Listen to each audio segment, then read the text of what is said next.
In the shadow of perception, where most strive to be noticed, the wise understand.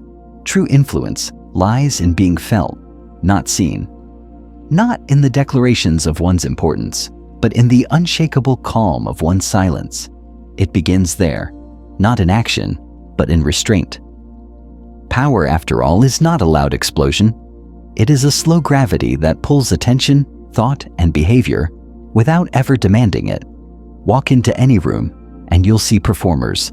Gestures too large, laughter too loud, energy too eager.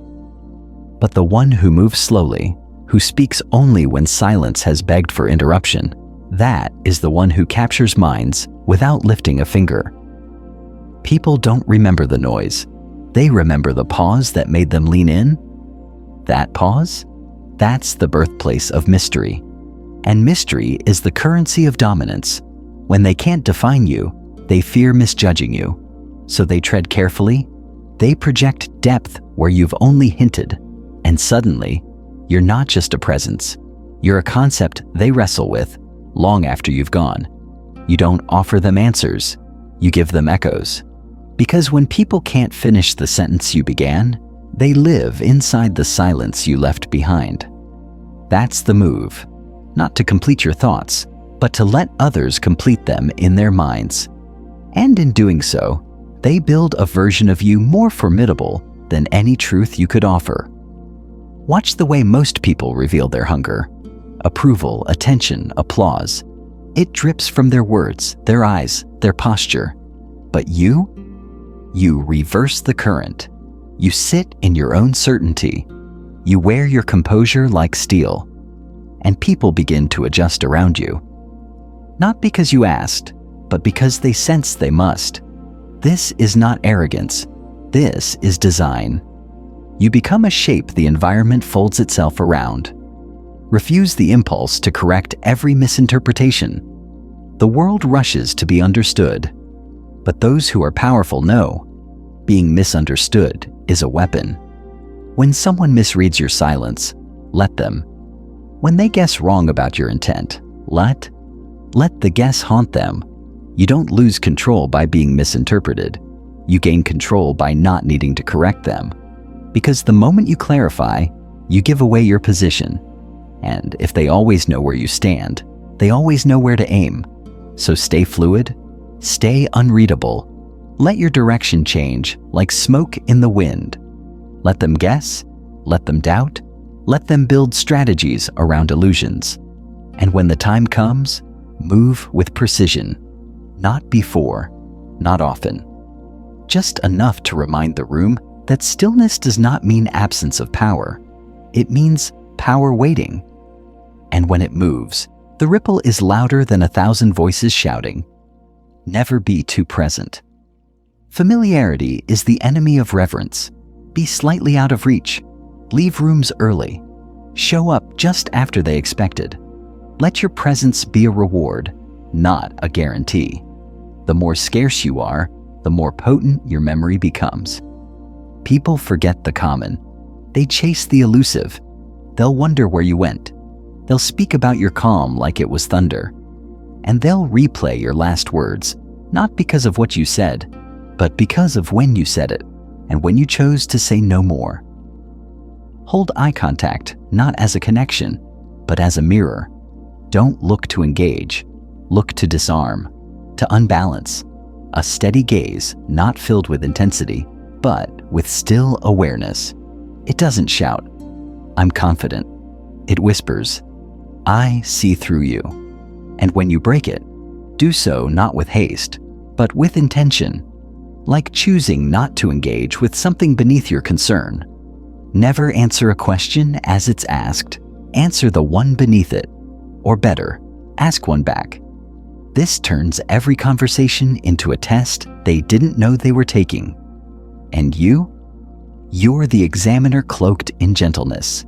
Every move in public must carry delay. Speak less than you know.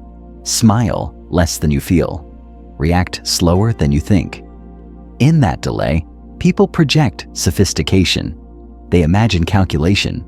They begin to overestimate your depth. And that's your goal. Not to be known, but to be imagined in layers. The moment they believe you are more than you appear, you win, because they now work to impress you. They second-guess before opposing you. They hesitate before confronting you. You've created a presence that reshapes the very room around your stillness.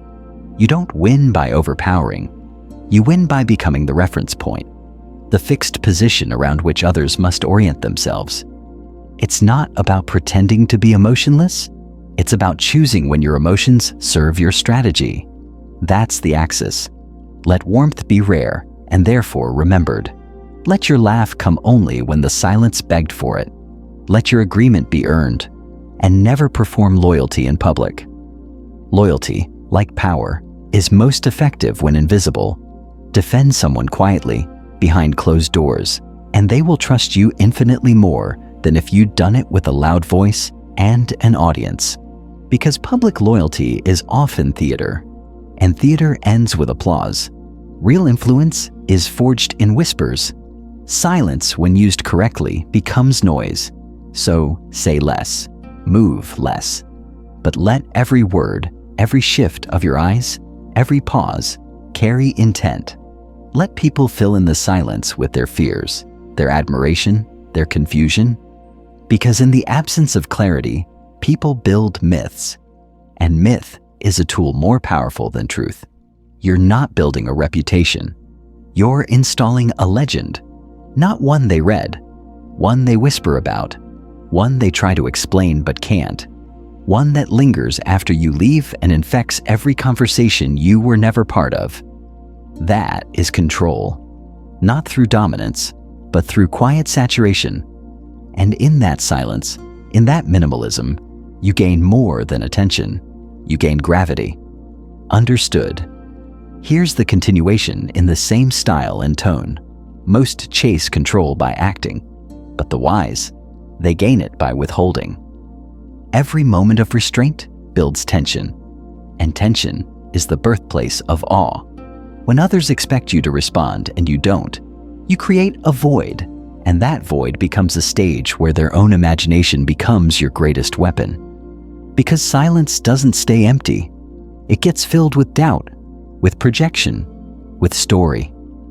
And you stand still and let their minds do the work. Public power is never loud.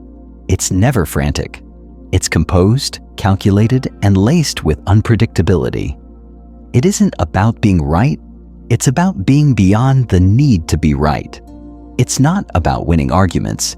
It's about being the one no one dares argue with. Not out of fear, but because the ground beneath you feels too uncertain to stand against. That's what you become. A psychological climate, not just a figure. A presence that alters the temperature of every room you enter. When someone challenges you publicly, they expect a response. When they don't get it, they reach. And in that reach, they expose themselves. Their need to win, their desperation to be validated, it spills out. And you become the mirror reflecting their weakness without saying a word. You must understand, power is not maintained by control. It's maintained by the illusion of control. The appearance that nothing surprises you, nothing rattles you, nothing pulls you out of rhythm. Even when chaos erupts, you stay aligned.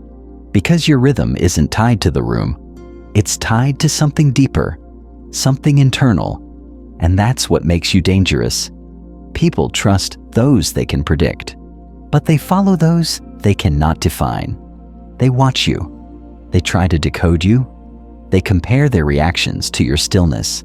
And slowly, you rise, not by stepping over them, but by remaining just beyond their reach.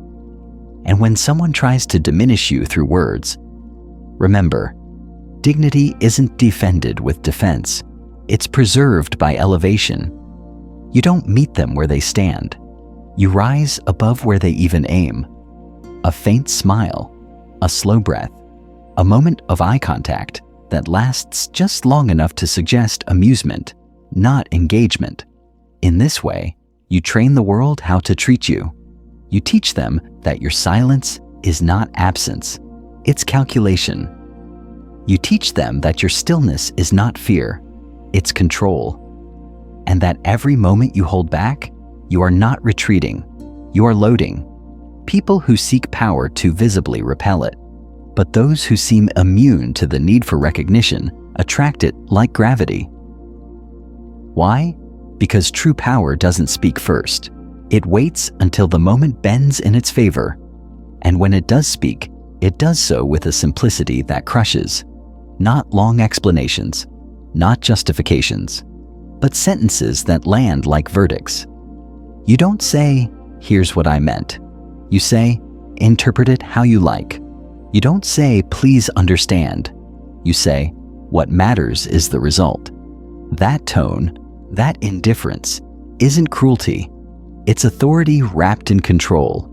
When you do speak, let your words feel measured, like each one was tested before release, like every sentence carries a weight you don't waste on the trivial. This doesn't come from rehearsed lines. It comes from your internal belief that nothing needs to be said unless it moves the room. And when someone wrongs you publicly, your instinct will scream, defend, retaliate, correct. But you are not instinct. You are intention. And that means your reaction is not dictated by offense, but by strategy. When someone tries to expose you, let them. But expose nothing in return. Let them throw flames at a wall of calm. Let them exhaust themselves in front of a presence that doesn't change. Because when fire meets stone, the stone doesn't burn. The fire burns out. This is not about being emotionless. It's about using emotion like a scalpel, not a flood. You don't reveal what you feel. You reveal what you've chosen to express. And that choice, that delay between feeling and action, is where your supremacy is built. Understand, in public, every move is either a question or an answer. Most ask questions with their energy. Do you like me? Am I enough? Will this make me important? But the powerful, their very existence is an answer to a question no one dared to ask aloud. You don't chase being liked. You radiate certainty so unshakable that others start questioning themselves. And in doing so, you become the unmovable axis around which everything else must spin. Let others be loud. Let them seek validation like air. You remain composed. Offer less. Be the one they look toward when noise becomes unbearable. Be the pause in their chaos, the one whose silence feels heavier than their shouting. That's the paradox of power. It isn't gathered by doing more. It's earned by doing less with greater impact. You don't dominate by controlling the room.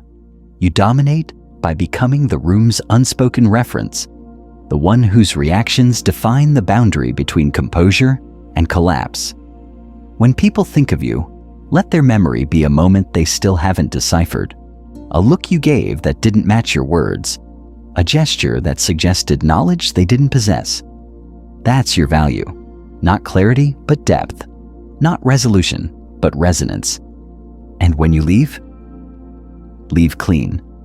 No drama, no final statements, no explanations, just absence, shaped like power. The kind of exit that turns into a myth the moment the door closes behind you. That's how you're remembered, not with applause, but with silence that asks, "Who was that? And what did I miss?" Because what they missed wasn't just a person. It was an opportunity to witness control. Perfect, deliberate, unreachable. And that's the final truth. The most powerful presence in any room is the one that no one can fully understand, but no one can forget.